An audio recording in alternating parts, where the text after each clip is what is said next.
Heroes of Fantasy Football podcast. Welcome in on this wonderful evening. We are talking about the 2023 tight end recap. We are the Heroes of Fantasy Football podcast. You can find us on X at the Heroes FF. We're on YouTube, Spotify, Google Podcasts, Apple Podcasts, basically everywhere. So come follow the show. Take a look. We have Warren with me tonight. How are you doing tonight, Warren? I'm doing pretty good. How about you, sir? Doing well. We recorded yesterday, and I'm going to make the same apology I did yesterday. I'm still getting over a little bit of a cough, so I will do my best to pause and mute my mic and try not to cough onto the screen. So I apologize for that. I have one too, so I'll be doing the same thing. It's gonna be fun. It'll be great. But we have we'll start off tonight with another question. This is something that I feel kind of strongly about. I think you do too. So we're gonna have give our opinions on this. Team defenses in a dynasty league. Are you for those? Against those? Would you do IDP? Would you replace them with a flex? Like, what are your thoughts on a team defense in a dynasty league? So I'm not a huge fan of like just team defenses as a whole. Well, I like them in like a redraft, right? But in a dynasty, they're so tough because defenses change every year. You know, whether that be coordinators or just players.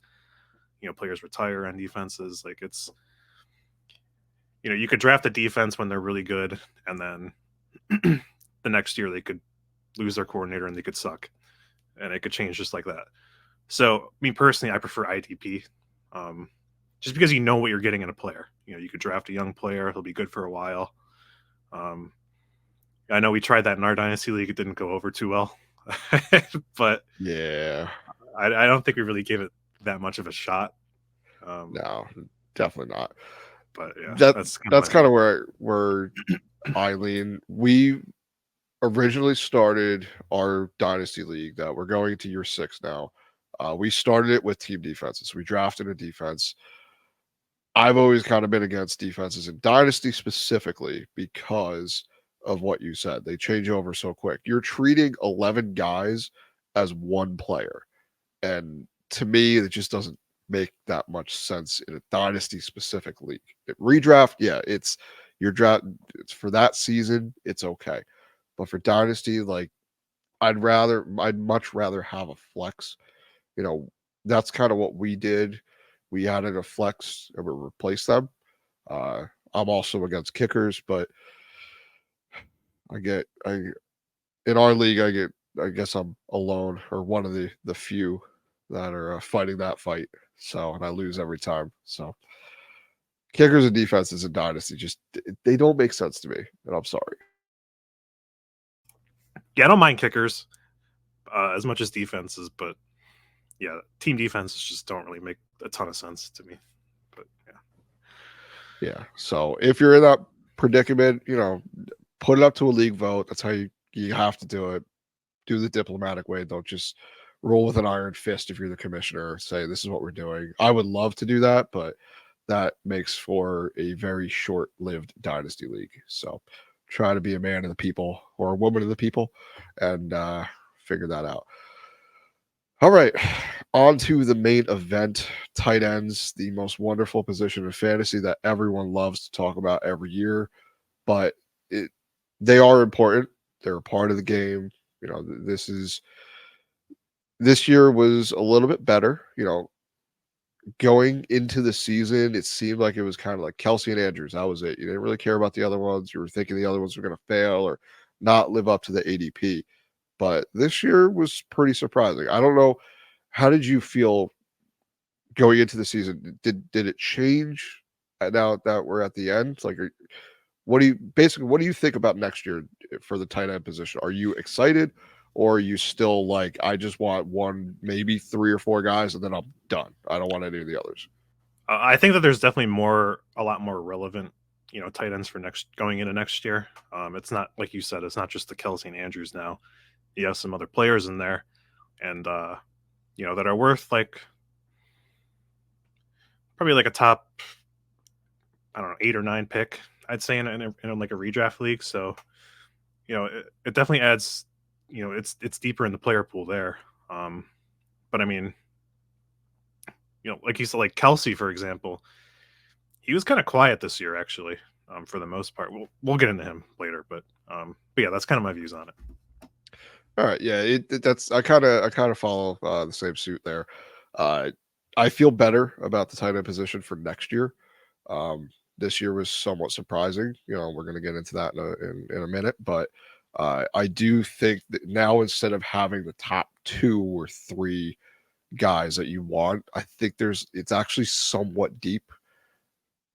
And I know we've been waiting for this for so long, someone to kind of step in and be that new guy. It hopefully doesn't come at the cost of someone else, but it's fantasy, it's tight end, we'll see. But as a reminder, we are looking at basically how they finished. Did they help you? Did they hurt you? We're looking at draft position, where you took them in your drafts.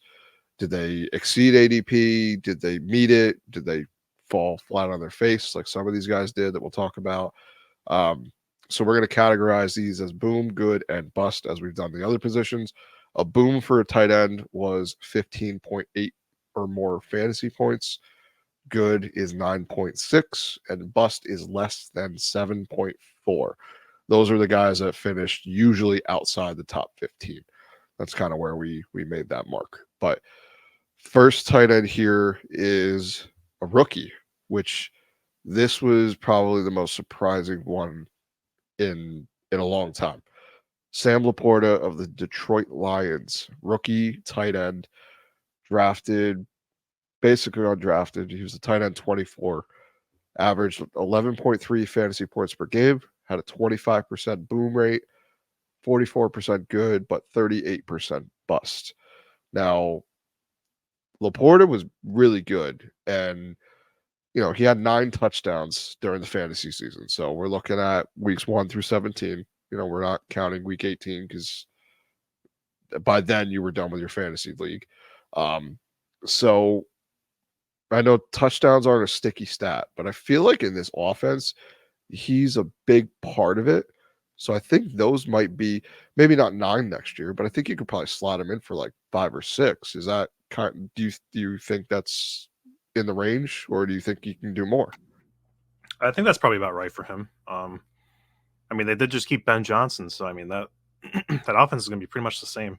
They have all the same people returning, so I don't know. Maybe he might be in for an even bigger year. I don't. Who knows? I mean, but yeah, I mean, he was disgusting this year. 120 targets, which, if I'm looking at this correctly, it's in the top 5. 86 catches for 889 yards and 10 touchdowns. 10 touchdowns was by far the most out of any tight end. And the next closest was, well, there was 2 tied with, it was Njoku and Cole Kmet. They were both at 6 apiece. That was the next closest to him. But yeah, I mean, he killed it. I mean, he was, like you said, the bust percent was not that great, but for the most part, like, he was pretty consistent. So yeah, I mean, he definitely has boom potential next year. Yeah, I think he was someone that you could probably slot him in for one of these top guys. He's probably like a top 3 tight end next year. Drafted. We're talking ADP for that, but I think he might be worth the pick because, like you said, the offense isn't really changing too much going into next year. Monty's still going to be there. Obviously, Jahmyr Gibbs, Amon-Ra, St. Brown is there. Goff, like the main pieces are mostly going to remain. So I think that's going to be very good for his value next year. So I'm really excited to see what he could do. It's just crazy. A rookie came out and was the tight end, the fantasy tight end 1, which is absolutely awesome. So next guy here, we have Mr. Travis Kelce, finished as the tight end 2, drafted as your tight end 1, 11.7 fantasy points per game, 27% boom, which is a lot lower than his historic metrics. 60% good though, and 27% bust. Kind of like some of the wide receivers and running backs that we talked about, tale of two halves. First half of the season, he was on fire. It looked like he was the same dude. Something changed going into like the middle part of the season. Chiefs started losing some games. He didn't look the same. And chances are, if you had him, you probably did not feel good about that pick once it came to like week 12. And if you had him, and if you made it to your finals, he might not have been the guy you played. And it was just a weird year. And I don't know if there's a tell here, if there's a reason behind it, if the offense was just bad or something was going on, or if this is just a fluky season that we see other guys have. But any thoughts on Kelce? Do you think he showed signs of taking a step back, or is this just kind of a write-off season? I think it was just a weird season for him. I mean, you see him now in the playoffs; he's killing it. No one can guard him. And I mean, he really still had a good season, like 93 catches for 980 yards, which is still pretty good. I mean, he usually puts up 1,000 at least, but like you said, that stretch of bad games he had kind of lowered that, and only 5 touchdowns, which is really what lowered his numbers. But I think he'll be fine next year. Like I said, like right now in the playoffs, he's showing that he's still the same old Kelce. I think, like I said, it was just a weird stretch. I don't know. What do you think about him? I mean, it's kind of hard. He is at that age now for a player at his position where usually we start seeing some signs of trailing off. The end is near, signs of that. But I do think he's got at least another year or two left before he's retiring. I mean, there's also rumors that if they win the Super Bowl, he might just say, "Okay, I'm done. I'm good." I don't know if he will, but it's just hard because he's been the tight end 1 or 2 for the past like 5-6 years. So this day was coming. So I don't know if it's going to be in this offseason. We don't want it. We don't want to believe it's happening. So we just push him back up there, or if it's going to be, we saw this. If we're going to look back in 2025 or 2024, sorry, and look and say, yeah, that was that. So you got to plant your flag somewhere with Kelce. I'd err on the side that he's going to come back and perform because he is the kind of tight end that has immense upside, especially that offense. So I would definitely take the shot. But all right, moving on. We got the tight end number 3 on the season. Someone who missed a little bit of time, TJ Hawkinson, drafted as your tight end 3. So good job on him for making it there for you. 11.6 fantasy points per game, 20% boom, 47% good, and 7% bust. There was a stretch of games where Hawkinson was going to be the number 1. If he played a full season, chances are he would have been the number 1 tight end. He missed 2 games and he was amazing before he what was it, an ACL, I think, something with a knee, again, knee injury. But he impressed me. I did not expect him to do what he did this season. I was on the side that he wasn't going to repeat it because of all the pass catching options that they brought in. They still had, he was very efficient in his first season as a Minnesota Viking. So I expected that to kind of come back a little bit. But good for him, man. He picked up right where he left off and he started running. So where do you view rank the top 3 for next year? Where are you putting Laporta, Kelce, and Hawkinson? I'd probably put Laporta at 1, Hawkinson at 2, Kelce at 3 for me personally. But I think a lot of it's going to depend on, if Kirk Cousins can come back healthy. Is he even officially on the Vikings next year, or is he like a free agent? He's a free agent. We talked about that a little bit yesterday. He was actually someone we did our early dynasty targets, and he was one of the guys that I brought up because if he comes back healthy, he's going to help. He's going to be the starter no matter what team he's on, and I think he'll be able to be a great player for your team. So if that is the Vikings, then it's more of the same. Just like we said about Laporta, it's a lot of the pieces are coming back. If he comes back, then there you go. Yeah, so if Cousins comes back healthy and he's the same old Kirk Cousins, he's in for a big year for sure.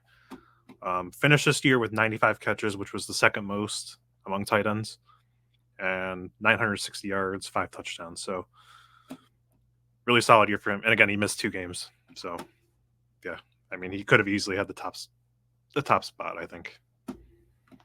Yeah, I think so, and I would be fine drafting him next year. I think there's plenty of time for the injury for him to recover from that, so I don't expect too much from that. But we will have to wait for some practice reports and see, kind of keep an eye on all the physical therapists out there, so you can listen to what they say. I'm not a doctor, so I don't know what's going on with those. But all right, so tight end 4, Mr. George Kittle, making his appearance again in the Super Bowl. Drafted as a tight end 4, 10.7 points per game, 31% boom, 50% good, 44% bust. He did a lot better when there were injuries to other pass catchers, and he took full advantage of it. But they were also a very well-run team, as they have been for the past couple years. So he was a little frustrating. He's been a player that I've been off on for the past 2 years, just because his injury history. This year, he played 16 games, so he was perfectly fine, which has been a rarity with him so far in his career. But when on the field, he can easily put up monstrous numbers. So I think it would be he's very good. Well, where do you view George Kittle? Yeah, he was so what's interesting about him, actually, I'm looking at his stats here. So he had the most yards among tight ends with 1,020 on only 65 catches. So like the other guys we're talking about, they were in the 90 range pretty much for catches. 65 catches for 1,020 yards. I mean, he's going downfield for these balls. I mean, and his yards per reception is at 15, which is the most by far among all tight ends. And I think that's part of what brought his overall numbers down as far as fantasy goes, is they just didn't have the catches, as far as PPR is concerned. But it's going to be interesting how he, his stance for next year. Like, can he stay healthy, first of all, like you said? And are they going to use him in like the same way? I don't know. I mean, clearly it was effective this year, but 65 catches really isn't a lot. So I don't know. No, yeah, he was a big play guy this year. And he did very well in that role. And they desperately needed that. There was they were dealing with some Deebo Samuel injuries, some other ulterior injuries. And he was kind of like the plug that kept them together on some of these games, making these big plays on third down, and is now heading to the Super Bowl. So we'll see how that works. But I do think next year, a little bit older, depends on kind of what happens with the team, but he'll probably be in the same conversation as the tight end 4 to 7 next year. But I don't know if I'll buy in. I might still be hesitant. But tight end 5, David Njoku of the Cleveland Browns. My guy. Yeah. He was fun to watch. Not when I was playing against him this year at the end of the season, but the other weeks he was great. So drafted as your tight end 10.3 fantasy points per game, 19% boom, 38% good, and 31% bust. A lot of this was with Joe Flacco, who is not going to be a Brown next year. I don't think anyone thinks that. So what do you feel about David Njoku? I know you're a Browns fan, so try to keep that down a little bit, but we'll see. Yeah, I mean, he has all the tools. I mean, he's an athletic freak. Like you said, he was fun to watch like a lot of the time. Um, it's just, can Watson get him the ball? And I don't know. Like Watson doesn't really like to target the tight ends a lot, which is kind of an issue. But I just he didn't look very good with Watson. Even with Baker, he didn't look very good. Joe Flacco is really the only guy so far that's been able to get him the ball. A lot of people were kind of waiting for this breakout season from him, and it finally happened. But it was like in the second half of the year. So I don't really know what his outlook is going into next year. As much as I'd love to say like this guy's going to pop off for 1,200 yards and put up Kelce numbers, I don't think it's going to happen. I'd love to see it, but I'm just not sure. This is kind of the part where we get into these guys, and it's more like, all right, these are now streaming tight end options, because to be a top 6 tight end, it doesn't take too much extra. Like if you get a bunch of touchdowns, that is going to put you up there, but everything else might not look so pretty. And that's kind of where I think David Njoku is. He could easily do it. We saw it this year. If they make some changes on the offense, we'll see. I know they just did hire Ken Dorsey, so we'll see if that does anything. I mean, if you think about it, though, I don't want to talk about that. if you think about it, though, Dawson Knox had some good years with Ken Dorsey. So if that's part of it, David Njoku might have a similar season, maybe just spread out over 17 games instead of like 8. But we'll see. Evan Engram is up next at the tight end 6. He was drafted as the tight end 9. 9.9 fantasy points per game, 13 boom, 31 good, 31 bust. He was another one that you drafted expecting a decent year, and you kind of got it. I know he finished as the tight end 6, but it didn't feel amazing until mostly midway through the year. Once Kirk went down, this offense struggled to get anything done in the receiving game. And it seemed that they were a little bit unlucky. A lot of touchdowns were dropped, and it just, things didn't mesh for some reason. So going into next year, are you thinking Evan Engram should be closer to the top 6 or top 4 than bottom half? What are you thinking about Engram? Man, this is a tough one. I personally would try to avoid Ingram. I just I think a lot of his damage came when Kirk went down. He had 114 catches on the year, which is ridiculous. And the next closest was Hawkinson with 95. But just he was basically just a safety valve for Trevor Lawrence. That's what he was this year. Where last year you kind of saw him, it was more downfield routes. So I don't know. I mean, this offense definitely has work to do. I mean, it's hard for me to get on the Evan Engram train. I don't know. I've never really been a big fan of him. That's kind of still how I feel. He's someone that benefits from other players missing time, definitely. I mean, you could say that about a lot of players. So, like, it's nothing against Evan Engram. I do think this year could be more of the same about how this year went. So I do view him, I think, as a top 6 tight end, just because of the offense he's in and the role he plays in a Doug Peterson offense.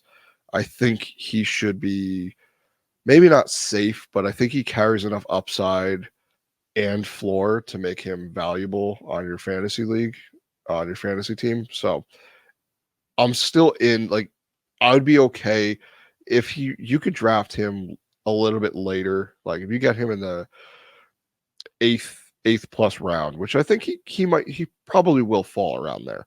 I do think I'd be willing to take that shot on a player. I'm going to pair him with someone else, but I think at that that draft cost, I'd be okay with it. So Jake Ferguson comes in as our tight end 8 on the Dallas Cowboys, drafted as the tight end 30, 8.2 fantasy points per game, 13% boom, 38 good, and 50 bust.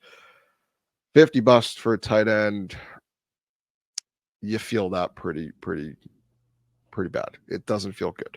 So, I mean, he played all 17 games. He had decent volume, 96 targets, 71 catches, but the yards weren't as good, and he did not have the touchdowns that we're used to seeing a Dallas Cowboys tight end have.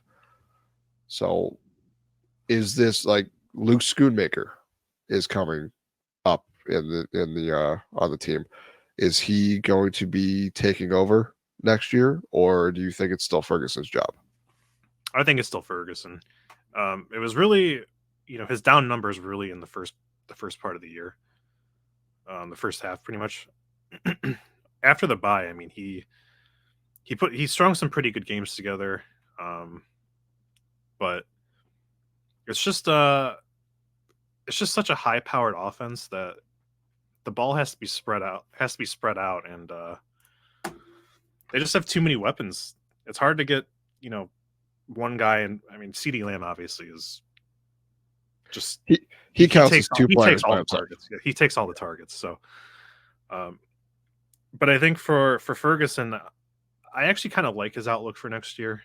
I mean, I do have him on my dynasty team, so I'm a little bit biased, but I think in the second part of the year, he really started to get more involved, and I think that carries over with McCarthy returning.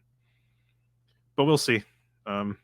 Again, he could completely flop, like you said, and Schoonmaker comes up and just lights it up. But yeah, we'll see. Yeah, we kind of see that in Dallas too. I mean, it was Dalton Schultz. He came in, was awesome. Then he left, and then Ferguson stepped in. So that role is valuable for fantasy. It just depends on how much of it they get. Like if you're saying he gets 80% of the role, then the tight end role, I think it's worth it. If he starts creeping down to 60, maybe closer to 50%, if it's more of a split, then maybe not. Maybe he's someone you should fade. So next guy here is someone I am over the moon for, and I think will be amazing, and you should all try to trade for him.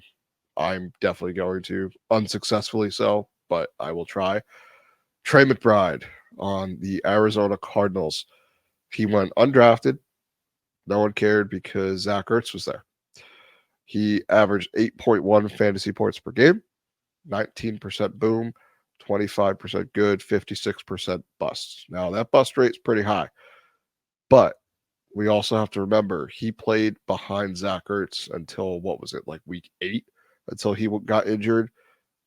I think it might have been like week 6 or something, but he played a couple games as the tight end 2 for the team, and he came out swinging.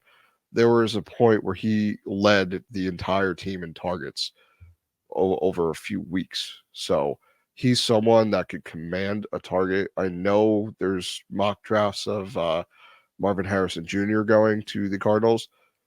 Even better, you're going to put an amazing receiver and him on the same team. Like that's great. It's going to pull targets away, but it's going to open up the field.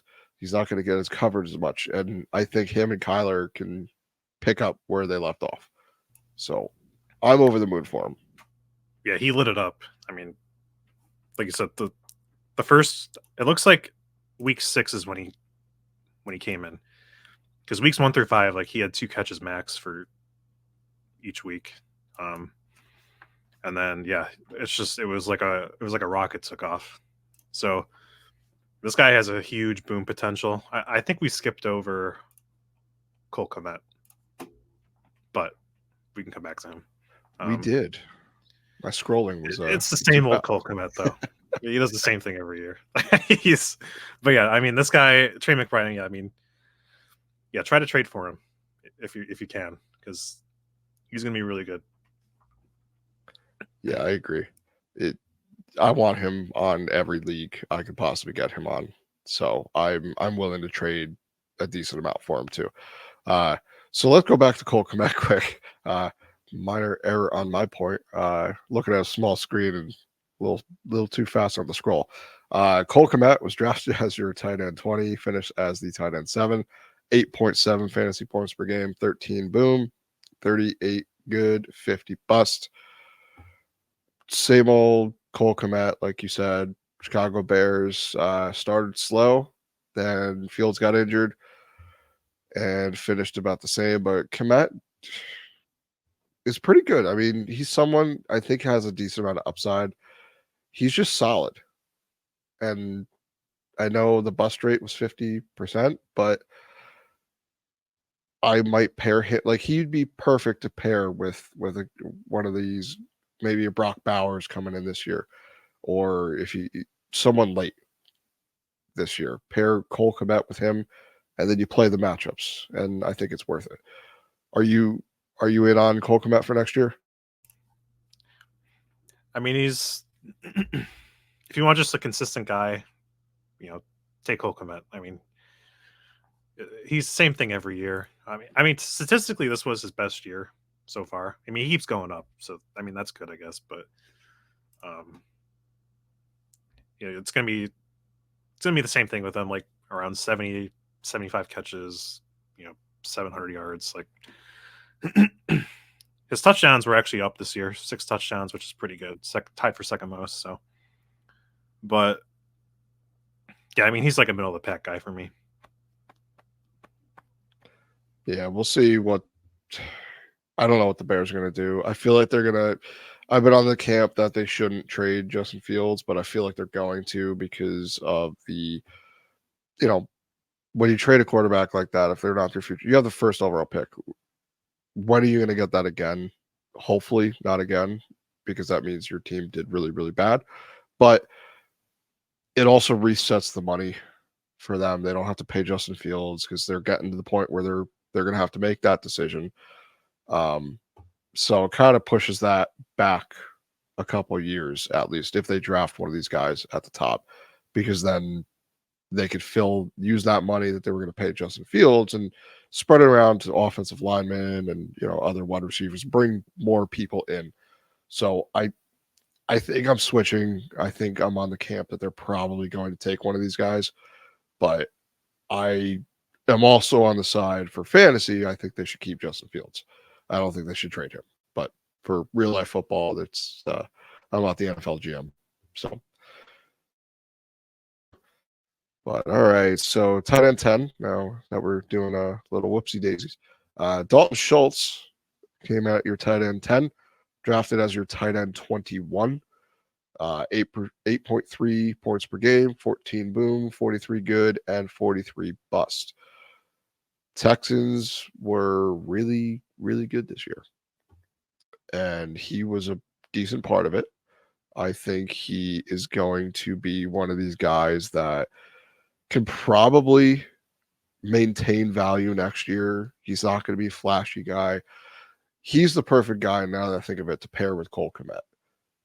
You could probably get them both late because not everyone's going to be like, oh, Dalton Schultz, got to get him. There's enough upside, and that offense too might not change too much either because Bobby Slowick is now staying in Houston and the quarterback's coach. So that is something I love about that team. I love when their main coaches stay because then it can only get better usually. So this is someone I think that will do very well. What are your thoughts on Dalton Schultz? Yeah, this is a guy we weren't really sure. I mean, he was solid in Dallas. Came over to Houston. We weren't sure because Houston was supposed to be bad, and pretty much did the same thing he did as in Dallas. So, like you said, everyone's returning. He's probably only going to get better next year. So, I like him. I like him better than a lot of these guys on like the mid, kind of this range that we're in right now. The 6 to 10 range. I like him. I think I like him the most personally. But yeah, I think he's in for a better year next year. Yeah, it should be a good year with all the pieces mostly staying the same. But tight end 11, Mark Andrews of the Baltimore Ravens, missed a lot of time with injury. He was drafted as your tight end 2 off the board. 11.3 fantasy points per game, 20% boom, 50% good, and 30% bust. He was more or less Mark Andrews, and he dealt with an unfortunate injury. So that kind of cost his season. But it's crazy to me. He played 10 games and still finished as a top 12 tight end. That just goes to show you what you're dealing with at the tight end position. So he's someone I think next year will be perfectly fine. I mean, we saw him play in the AFC Championship game. So I think he'll be back next year, and I don't think it's going to be a problem. I would be fine drafting him. Injury concerns not there for me. No, I mean he's still fairly young, so he should be fine next year. And he'll probably be back to being the same old Mark Andrews that we knew before this year. So yeah, he'll be fine. Agreed. Now, last tight end here is someone in our personal dynasty league that his name gets thrown around a lot as the best tight end ever to ever step foot on the football field. Taysom Hill of the New Orleans Saints. He's the tight end that is not a tight end, but this year he was. All right. Drafted as your tight end 16, 7.5 fantasy points per game, 7% boom, 33% good, 47% bust.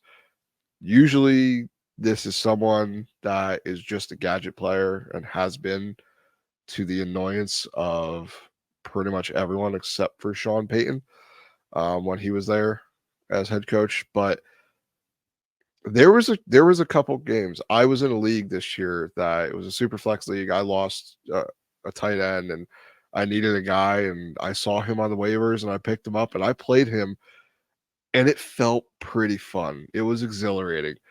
It was one of those things where like you don't want to look, but you take a peek and then you can't stop. You just got to stare.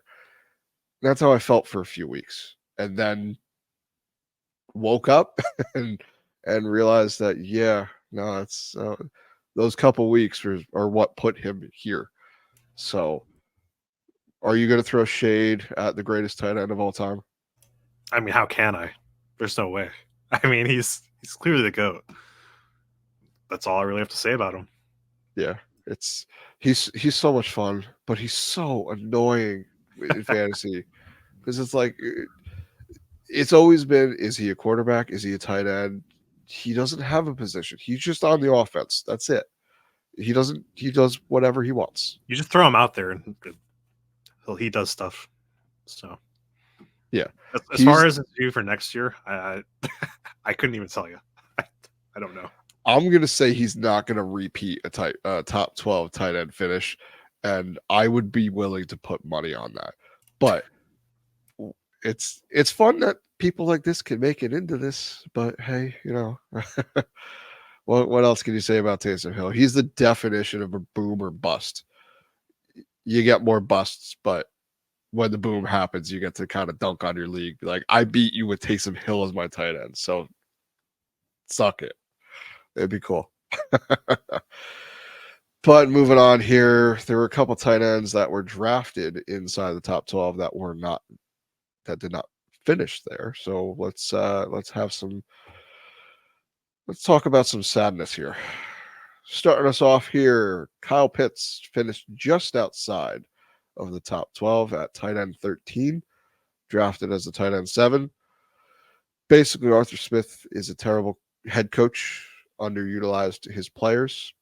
I think he's going to be the next Evan Engram, where he shows flashes in rookie year. So both of them did. Then they get stuck with just a terrible team, terrible utilization, move on to another team, and then have a resurgent year. So I think he gets traded, or who knows? I don't know what's going to go on with Kyle Pitts. I've seen a few mock drafts where I think it's just mostly memeing, but they're taking Brock Bowers to pair with Kyle Pitts. And I think if that does happen, someone in our league and someone on the podcast, not tonight, will probably lose his mind because it would be funny, but it would also be very sad, especially because it's just been all pain with Kyle Pitts. He's the rabbit with he's the carrot on the stick, but the stick just keeps smacking you in the face. You get a little nibble of the carrot, but keeps hitting you in the head. So what do you want to say about Kyle Pitts? Just so much potential, but like you said, so underutilized. It's unbelievable. Kind of like someone else in that offense. Don't. I won't bring him up. I'm not going to bring him up. Don't get me started on him. It's fine. Yeah. As far as his outlook for next year, I don't. Who do they hire? They hire Raheem Morris. Yes, Raheem Morris. So I think that's a good hire. Yeah, I like him. I mean, he's a defensive-minded coach, but I mean, anything's better than Arthur Smith, right? Like, yeah, and I was thinking about it too, and I feel like we gave Arthur Smith a lot, and I'm fully deserved. He deserved every ounce of criticism that we were all giving him because he was not utilizing his best offensive weapons despite drafting them all top 10. Sorry, I got a little worked up here, but he is a decent offensive mind. So he frustrated us because of the players he was using. But if you take the players out, the scheme actually was decent. He didn't have a quarterback, which can't really fault him for, but it was everything else. So I know he just went to the Steelers. Maybe that's okay because he's not the head coach. He's not in charge of playing certain players, but we'll have to wait and see. You know, Kyle Pitts is one of the guys that we were talking about yesterday as a buy. You know, he was one of Richie's guys. So that's enough about the Falcons. I think we've had enough Falcons talk for the past couple shows. Dallas Goedert was your tight end 14, drafted as your tight end 5. This one, he dealt with more injuries, missed a couple games. His utilization started out really slow, then went up, got injured, and that was kind of it. Then the whole Eagles offense just cratered the second half of the year. Yeah, he was a guy that I actually had up there pretty high this year. But again, injuries just killed him. And the offense was just in shambles. So like you said, just the production wasn't there. So yeah, I mean, I don't know. It's hard to tell whether he has a bounce back year next year. I don't know. I mean, the way this Eagles team ended the year, I mean, doesn't look like it. Looks like they're in trouble. Yeah, I have some concerns. I know they did just hire Kellen Moore, who's someone I thought was going to be amazing for the Chargers until everyone just decided to get injured and kind of ruin that season. But I think it's a good hire. It really depends on a couple other factors. I think they find their groove because I think they're unfortunately a pretty well run organization. Kind of hurts to say as a Giants fan, but you know I think they'll figure it out. Speaking of a Giant, we got Darren Waller finished as the tight end 24. Giants were awful. He was injured, and his days in the NFL could be numbered. I don't know if there's anything else we got to say. No, I mean, he's older. It seems like he deals with a hamstring injury every year. And yeah, their offense is bad too. So yeah, it's going to be bad next year too. I can't wait. Hey, at least he's coming out with I think was it a hip hop album or something? Oh, not my cup of tea, but hey, got to do you. Because he didn't really do anything for the Giants. Might as well make a hip hop album. Man, this offseason, there was a time where I ranked him ahead of Mark Andrews. There was a time I bought in, and man, did that blow up in my face. But I'd like to say it's mostly because of the injury, and part of it is because he missed a lot of time. But he also didn't look anything like what he did. And he didn't have a quarterback. I don't care. I don't want to hear the Tommy Cutlets. He didn't have a quarterback the entire season. That's including Daniel Jones, who we're paying an obscene amount of money to still be on the team next year. Goose. All right, let's move on. All right, Pat Freiermuth, tight end 33, drafted as a tight end 8. Another guy dealt with injuries, low yardage. The Steelers were very, very, very bad. They were another team that in the preseason everyone's like, oh wow, look at them, they're great. And then the regular season they're like, oh wait, we got to play good defenses now. Oh, okay, yeah, we can't do that. So he was another bad tight end pick. So there's a lot of them. Yeah, a lot of busts this year. But I mean, I guess you could toss him up to injuries. I don't know if you want, but yeah, the best ability is availability. So not available, can't use you. All right, Dawson Knox was another injury-plagued year. Tight end 51 finisher. Only played 11 games. The Bills had some struggles. Dalton Kincaid started taking over. I think his days of fantasy relevance are behind us. And I've actually been on that train for past 2 years. Ever since that big, 9 or 10 touchdown year. I'm like, yeah, it's all touchdowns. Touchdowns you can't really rely on usually. And in his case, it turned out to be true. Do you care about Dawson Knox? All the D's. No, I think that Dalton Kincaid next year is the guy. I could see him maybe going to a different team and being okay as like the main tight end, but next year, as far as next year goes now, he's not even relevant. No. Yeah, agreed. All right, last guy here. Greg Dulcich on the Denver Broncos only played 2 games. So obviously he did not finish very well, but it was hard to kind of see if he was going to do anything. And that offense didn't really get much better this year. So I don't see a future where he's a guy you really want in fantasy. Is there any situation where you'd be okay with taking him? I mean, tight end 96 is pretty good. I don't top 100, right? No, I mean, it is. I'm not taking him at all. All right. Well, we did it. Tight ends are done.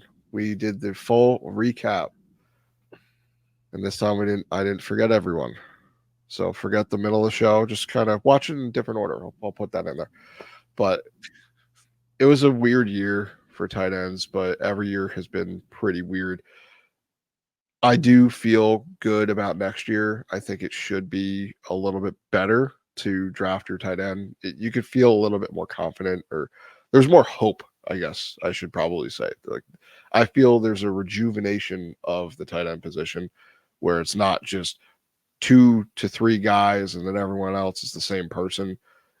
You can get kind of lucky with some of these guys and really see what offenses might utilize these guys a little bit more. So we'll see next year how that goes. There's a lot of drafts to be done, and we'll see where these guys kind of shake out.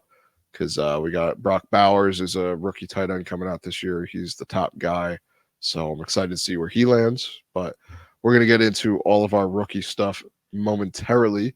We're all looking at film and getting things out. We're probably going to do a mock draft very, very soon. So we'll shoot those out for everyone. But again, just a reminder, check us out on Twitter or X. Handle is at the Heroes FF. You can follow the show there. And hope to see you on the next episode. So that's everything. So long, everyone, and good night. See ya.